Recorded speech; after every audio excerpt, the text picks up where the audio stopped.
నమస్తే, నేను Varaprasad. Welcome to 30/60. ముందుగా హెడ్లైన్స్ చూద్దాం. అసెంబ్లీ ప్రివిలేజ్ కమిటీకి 4 వైసీపీ ఎమ్మెల్యేల వాంగ్మూలం. 45 రోజుల్లో స్పీకర్కు నివేదిక ఇస్తామన్న చైర్మన్ గొల్లపల్లి. చైనాతో పాటు విదేశీ వస్తువులన్నింటినీ బహిష్కరించాలన్న ఆర్ఎస్ఎస్. గోవధ నిషేధం దేశ అభివృద్ధి అంటూ జాతీయ సదస్సులో తీర్మానం. అమర్ సింగ్, శివపాల్ ను పూర్తిగా వెనకేసుకొచ్చిన ములాయం. అఖిలేష్ ను సీఎం అభ్యర్థిగా ప్రకటించాలంటూ అనుచరుల ధర్నా. ఢిల్లీ చాందనీ చౌక్ లో పరుగులు పెట్టించిన పేలుడు. గ్యాస్ సిలిండర్ లీక్ అయి టపాసుల మీద పడ్డంతో పెరిగిన తీవ్రత. బంగాళాఖాతంలో తుపానుగా మారిన తీవ్ర వాయుగుండం. పోర్టులన్నింటిలో 1వ నెంబర్ ప్రమాద హెచ్చరిక.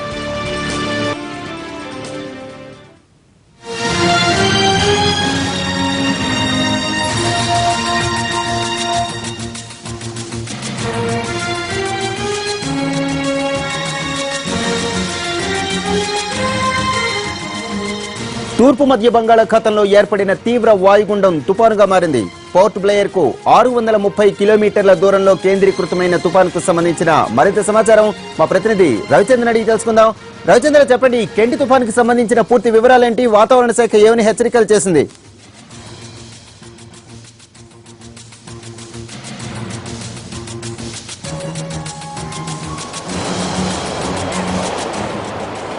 వరప్రసాద్, తూర్పు మధ్య బంగాళాఖాతంలో కొద్ది రోజులుగా తీవ్ర వాయుగుండం కొనసాగుతోంది. అది క్రమేపీ బలపడి తుఫానుగా మారింది.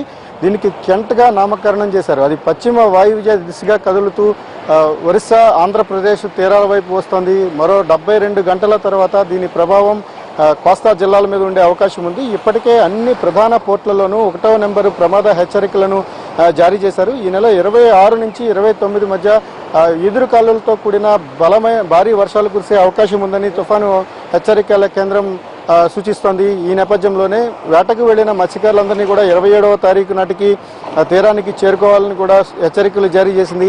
ఇప్పటి వరకు ఉన్న సమాచారం ప్రకారం అది పోర్ట్ బ్లెయిర్ కు సమీపంలో కొనసాగుతోంది. విశాఖపట్నానికి 800 కిలోమీటర్ల దూరంలో స్థిరంగా ఉంది. ఇది గంటకు 15 కిలోమీటర్ల వేగంతో కదులుతోంది. అది సముద్రంలో ఉన్నంతసేపు దాని ఇంటెన్సిఫై అయ్యే అవకాశం ఉంది. దాని మరింత బలపడి తుఫానుగా తీరం వైపు వస్తే మాత్రం భారీ నుంచి అతి భారీ వర్షాలు కూడా నమోదయ్యే అవకాశం ఉంటుంది. ప్రధానంగా ఈసారి తుఫాను ప్రభావం ఉత్తరాంధ్ర, అలాగే తూర్పుగోదావరి, ఒరిస్సా తీరాల మీద ఎక్కువగా అవకాశం ఉంది.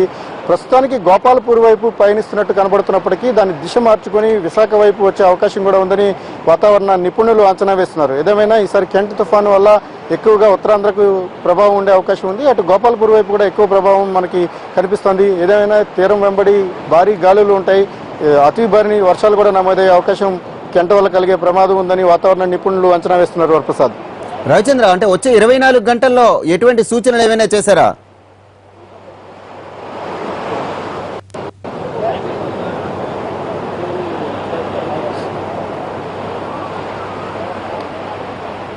రాగల 24 గంటల్లో తుఫాను ప్రభావం ఏమీ ఉండకపోవచ్చు. కానీ 26 నుంచి 29 మధ్య మాత్రమే దీని ప్రభావం కనిపిస్తుంది. ప్రస్తుతానికి 800 కిలోమీటర్ల దూరంలో, విశాఖ నుంచి 815 కిలోమీటర్ల దూరంలో ఉంది. అది నెమ్మదిగా కదులుతోంది. గంటకు 15 కిలోమీటర్ల లెక్కన 72 గంటల తర్వాత మాత్రమే దాని ప్రభావం మన కోస్తా తీరం మీద ఉండే అవకాశం ఉంది.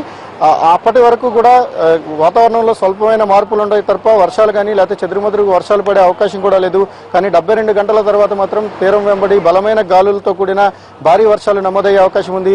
ఇప్పటి వరకు కెంట్ తుఫానుకు సంబంధించిన ప్రాథమిక సమాచారం మనకు వస్తోంది. ప్రాథమిక సమాచారం ప్రకారం తీరం వెంబడి 100 కిలోమీటర్ల వేగంతో గాలులు వీచే అవకాశం ఉందని కూడా వాతావరణ శాఖ అంచనా వేస్తోంది. వరప్రసాద్, రవిచంద్ర, అంటే ముఖ్యంగా ఏ ప్రాంతాల మీద ఈ కెంట్ ప్రభావం ఉండే అవకాశం ఎక్కువగా కనిపిస్తోంది? అలానే ఆ తెలంగాణ ప్రాంతం మీద కూడా దీని ప్రభావం ఉండే అవకాశం ఏమైనా ఉన్నట్లుగా వాతావరణ శాఖ నుంచి సూచనలు వస్తున్నాయా?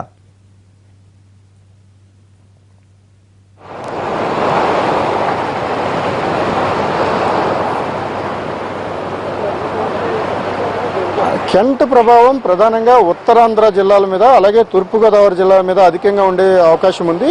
అటు ఒరిస్సాలో గోపాల్పూర్కు ఇటు విశాఖపట్నానికి మధ్యలో ఉండే తీరం మీద కూడా దిశను బట్టి అది మారుతూ ఉంటుంది. అప్ టు డేట్ ప్రతి గంటకు తుఫాను దిశ మారిపోయే అవకాశం ఉంటుంది. కాబట్టి అది ఎటువైపు వెళ్తుంది అనేది నిర్దిష్టంగా ఇప్పుడే చెప్పడం టూ ఎర్లీ అవుతుంది వరప్రసాద్. కానీ వాతావరణ నిపుణుల అంచనా ప్రకారం ఇది ఉత్తరాంధ్ర జిల్లాల మీద అధికమైన ప్రభావాన్ని చూపించే అవకాశం అయితే చాలా స్పష్టంగా కనబడుతోంది. ఆ పయనిస్తున్న తీరు గంటకు 15 కిలోమీటర్ల వేగంతో అది పయనిస్తున్న తీరు కానీ దాని దిశను బట్టి చూస్తే కూడా ఎక్కువ ప్రభావం ఉత్తరాంధ్ర మీద కనిపించేలాగా ఉంది Varaprasad. Right, thank you Ravichandra. ఏపీకి కేటాయించిన సచివాలయ భవనాలను తీసుకునేందుకు తెలంగాణ ప్రభుత్వం అధికారికంగా అడుగులు వేస్తోంది. హైదరాబాద్ లో ఏపీ ఉద్యోగులకు హెర్మిటేజ్ భవన కేటాయిస్తామని ప్రభుత్వానికి ప్రతిపాదనలు పంపారు. దీనిపై తెలంగాణ కేబినెట్ తీర్మానాన్ని గవర్నర్ కార్యదర్శి ఏపీ ప్రభుత్వానికి అందజేశారు. ఈ నెల 31న జరిగే ఏపీ కేబినెట్ సమావేశంలో దీనిపై నిర్ణయం తీసుకోనున్నారు.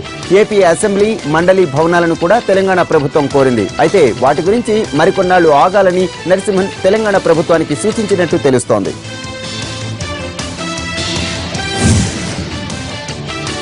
వ్యాపారి యాదగిరి కేసు దర్యాప్తు వేగవంతం చేశారు సరూర్ నగర్ పోలీసులు. యాదగిరి మరణానికి ముందు రోజు నాటి వీడియో బయటకు రావడంతో కేసు కీలక మలుపు తిరిగింది. అప్పటిదాకా యాదగిరిది సాధారణ మరణంగా భావించిన బంధువులు వీడియో చూశాక భార్యపైనే అనుమానం వ్యక్తం చేస్తూ ఫిర్యాదు చేశారు. దాంతో యాదగిరి భార్య కవితను అదుపులోకి తీసుకుని ప్రశ్నిస్తున్నారు పోలీసులు. యాదగిరి కేసులో తన కూతురుపై వస్తున్న ఆరోపణలను కొట్టిపారేస్తోంది ఆమె తల్లి లలిత. మద్యం మత్తులో ఉన్న భర్తను వీడియో తీయటం తన కూతురు చేసిన తప్పే. అయితే అలా ఎందుకు తీసిందో పోలీసులు తెలుసుకోవాలంటోంది. యాదగిరి మరణంలో తన కూతురు ప్రమేయం లేదంటున్న లలితతో మా ప్రతినిధి కమల్ ఫేస్ టు ఫేస్. అనేక అనుమానాలకు తావిస్తున్న యాదగిరి మరణంలో అసలు ఏం జరిగింది? కర్మన్ఘాట్లో జూలై నెలలో మరణించిన యాదగిరి ఎపిసోడ్లో వీడియో బయటపడడంతో పోలీసుల దర్యాప్తు కూడా అనేక అనుమానాలకు తావిస్తూ సాగుతుంది. ప్రస్తుతం మనతో మాట్లాడడానికి యాదగిరి అత్త, యాదగిరి భార్య కవిత తల్లి మనతో ఉన్నారు.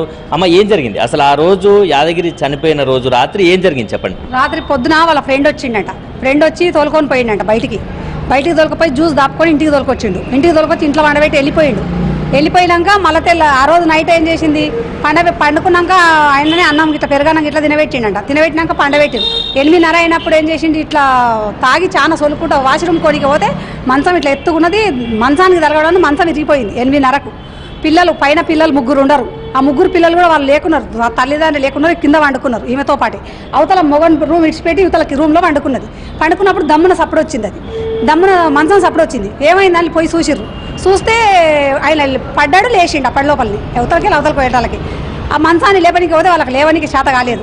కవిత, మీ కూతురు కవిత ఏం చెప్తుంది అంటే ఆ రోజు వీడియో తీసింది. ఎందుకు వీడియో ఎందుకు తీయాల్సి వచ్చింది చెప్తా. అట్లా తీసింది కదా సార్. అట్లా తీసినాక మళ్ళీ వచ్చి పడుకున్నాక రాత్రి 12:30కి అట్లా పోయి వీడియో తీసింది. వీడియో ఎందుకు తీసింది, లేచిపోయింది. ఆయన తాగి బట్టలు లేకుండా రోజు అట్లనే ఉంటాడు పరిస్థితి.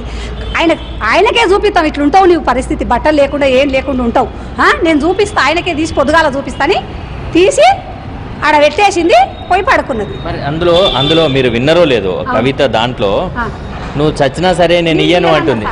ఇగో ఎప్పుడు అయినా కూడా ఏంది ఇట్లా తాగుతావు? పొద్దున ఫ్రెండ్ వచ్చినప్పుడు ఏం చెప్పిండు, నువ్వు మందు బాటిల్ తీసి దాపెట్టి ఒక్కరోజు తాగనీయకుండా ఉంటే నేను పొద్దుగాల వచ్చి ఆయనతో మాట్లాడతా, వాళ్ళలో అందరినీ ఇచ్చి మాట్లాడతా అంటే 3 క్వార్టర్ బాటిల్ తీసి దాపెట్టిందంట. ఆ మందు అడుగుతున్నాడు ఆయన. మందు అడుగుతుంటే నేను ఇయ్యను, నువ్వు చచ్చినా సరే నేను ఇయ్యను, నువ్వు బతికి ఏం ఉద్ధరిస్తున్నావు అని ఆమె అన్నదంట. అనలేదని అంటలేదు, ఆమె అన్నదంట. అందరి అనుమానం ఏంటంటే భర్త కొట్టుమిట్టాడుతుంటే, భర్త నొప్పులతోటి బాధపడుతుంటే భార్య వీడియో తీసింది. కానీ ఎందుకు ఒక డాక్టర్కు ఫోన్ చేయలేదు, అంబులెన్స్కి ఫోన్ చేయలేదు, బంధువులకు ఫోన్ చేయలేదు, మంచినీళ్ళు లేదు అనేది అనుమానం. ఆయన ఒక్కరోజు తనలాడుకుంటుంటే మనం ఇవాళ ఒకరోజు నువ్వు తనలాడుతుంటే ఏమైందని చూస్తాం.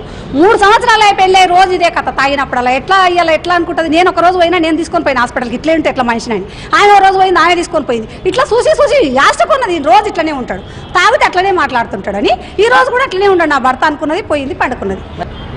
వీడియో తీసింది కవితనేనా చెప్తుంది ఆమె. నేనే తీసిన వీడియో తీసిన 2 మాటలు కూడా నేనే అన్నాను చెప్తుంది. ఆ ఒక్క వీడియోకు ఆయన ఏమన్నాడు ఏది నాకు వినవాళ్లే, నేను వినలేదు కూడా. ఇవాళ ఇంత పెద్ద చేసి చెప్తున్నారు వీడియో అని చెప్తుంది. మొత్తానికి యాదగిరి ప్రవర్తనపై చాలా కాలంగా మాకు ఇదే అనుమానాలు ఉన్నాయి, మాకు అతను ఇదే విధంగా ప్రవర్తిస్తున్నాడని చెప్పి కూడా కవిత తల్లి ఆరోపిస్తుంది. యాదగిరి ఎపిసోడ్లో సరూర్నగర్ పోలీసుల దర్యాప్తులో ఏం తేలనుంది, ఆ వీడియో తీసింది తానే అని చెప్తున్నప్పటికీ గతంలో చాలాసార్లు ఇదే విధంగా ప్రవర్తించడంతో తాను వీడియో తీయాల్సి వచ్చిందని చెప్పి కూడా కవిత తన బంధువులతో చెప్పినట్లుగా కూడా ఆమె చెప్తుంది. మొత్తానికి యాదగిరి ఎపిసోడ్లో ఎక్కడ ఫుల్ స్టాప్ పడనుంది, యాదగిరి మరణం వెనుక దాగి ఉన్న నిజాలన్నీ కూడా సరూర్నగర్ పోలీసుల దర్యాప్తులో ఏం తేలనున్నాయన్నది కూడా వేచి చూడాల్సింది. కెమెరా పర్సన్ అనిల్తో కమల్, ఎన్టీవీ, హైదరాబాద్. బులెటిన్లో ఇప్పుడు షార్ట్ బ్రేక్.